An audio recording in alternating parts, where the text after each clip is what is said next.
Are you against the desecration of Hagia Sophia? Yes, I am. Which has been turned into a mosque?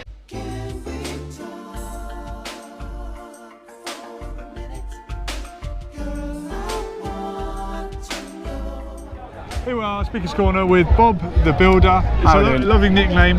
Thank you. And I always admire your projecting voice booming out. It's one of the iconic features here in Speaker's Corner. A takeover from Jay Smith, I think, who also had a booming voice. Superb. Well, you're the new Jay Smith. Happy Easter. Thank you very much. Christos Anastasin. Thank you. Now, what language is that? That's Greek, Koine Greek, and it means Christ is risen. Wonderful, wonderful. So at Easter, we declare the resurrection. We declare it with joy. We declare it with pride. So we say Christos Anastasin, and then the reply is, it is true. Superb. And it is a joyful occasion, but today it's been marred by an atrocity in Sri Lanka. It has, yes. Yeah. I saw the live stream earlier today. You were talking very passionately about that. Yeah. My condolences to the whole Christian community. That's very kind of you, thank you. Do you think the Christian community is as united as the Muslim community is when an atrocity like this happens? I think they are united as Muslims are. However, what they lack is a political vision that allows them to express their unity in more than simply prayers, words of sympathy, actions of charity, and the idea of just sort of speaking out against it. We need a bigger political vision. And that's what I was talking about today, is that it's all well and good as Christians saying, we're going to pray for you, we're going to send you money, we're going to rebuild your homes or rebuild your churches. What we actually need is a bigger political vision that will deal with the issue as is appropriate, because the situation is so extreme that it requires an extreme solution. And I would say that extreme solution is that we should politically be active to create a consensus within the international community to establish independent Christian countries in the Middle East, like the international community established Kosovo. Independent Christian countries. One second. Yeah, like the international community established Kosovo to save the Muslims of Serbia. Against the will of Yugoslavia. Against the will of Serbia. They established South Sudan to save Christians from Islamic jihadis of North Sudan. Like they established Israel to save European Jewry from the hatred of ethno-nationalists. I think South Sudan was established because Sudan decided to sell all its oil to China. So, well, the Sudanese fought for 18 years, and they weren't fighting so that North Sudan could sell oil to China. They were fighting to the death to save their families and their children and their faith from forced Islamization.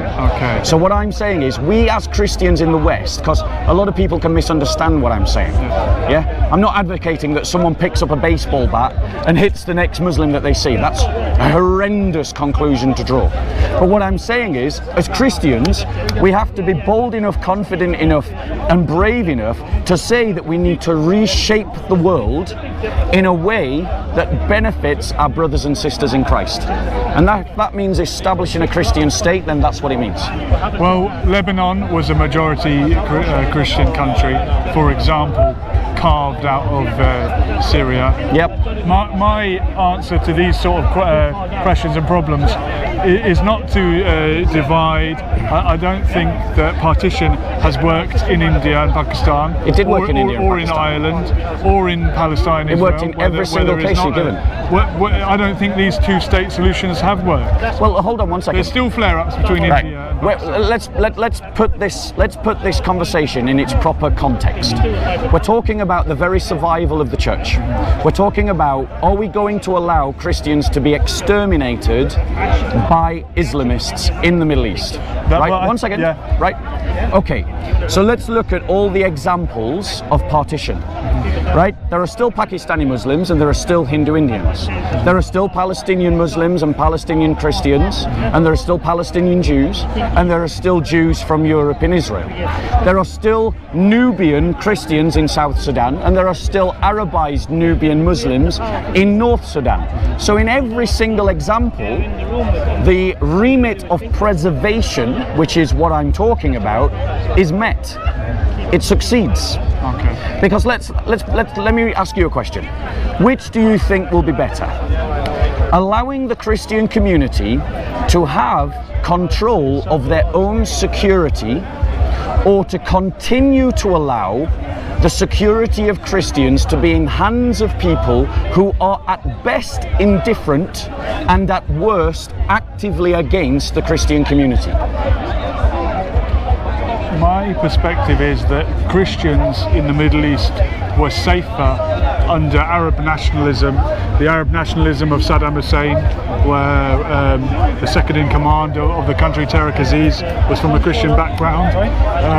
Even the Ba'athist ideology came from Michel Aflaq, who was a Christian. And I think the Coptic Christians of Egypt were safer under Nasser, and I think this move towards Islamism and the move away from pan-Arab nationalism, which united Christian and Muslim in their Arab identity, is a dangerous one. Okay, let me address that point, because I find it ironic that someone who describes himself as politically left is a supporter of National Socialism, because that is what you have just described, pan-Arab socialism. That is the same ideology that Hitler had for Aryans. So when Hitler had it for the Aryans, it was wrong, but when Arabs had it under the sort of Ba'athist regimes and the Ba'athist Party, which is a National Socialist ideology, it's okay. I think it's preferable to Islamism. One second. I agree with you. I agree with you that actually it works out that National Socialism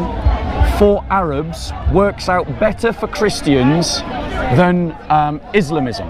But the reality is, sadly, despite the fact that there was a political narrative that was prevalent in the 60s and the 70s, that had a different way of understanding unity, that would have given space for Christians. I agree. They were safer under Saddam and they were safer under Sadat than they were under the Islamists like the Muslim Brotherhood. But the Muslims themselves in those Arab countries are turning their back on National Socialism, and sadly, too many, not all by any means, but too many are happy to get in bed with an Islamist narrative of Islamic supremacism. I agree, that's sad. And do you think that we should resist it? Yes, I do. Do you think we should oppose it? Yes. So how do you propose, when the wider cultural milieu of the Middle East is to embrace Islamic forms of Islamism, to protect the Christians of the Middle East? My hope is that the people of the Middle East, whether Christian, Muslim or Jewish, will look back on the time when they saw each other as different branches of the same Abrahamic tradition, rather than this divisive, sectarian, even, I mean, the Islamic fanatics of ISIS, they hate the Shias as much as they hate themselves. ISIS killed loads of Shias, and that should be equally condemned. Yeah. But what I'm saying to you is that all sounds very good, but if you forgive me, it all sounds very hairy-fairy. It sounds hippie bullshit. Christians are dying today. They are dying now, and they are on the verge of extinction. We are past the point of hoping, wishfully, that somehow the Muslim community in the Middle East is suddenly going to reject Islamism. All the evidence demonstrates the opposite. So what do we do right now, immediately, that will preserve the Christian community in the Middle East? And your answer is an independent state?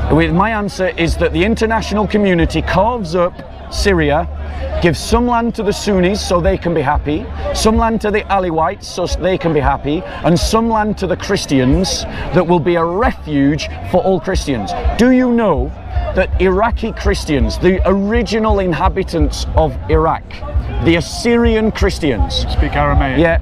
Who speak Aramaic, are calling for the Nineveh Plain to be an autonomous Christian region where they can guarantee their own security. Would you support that claim?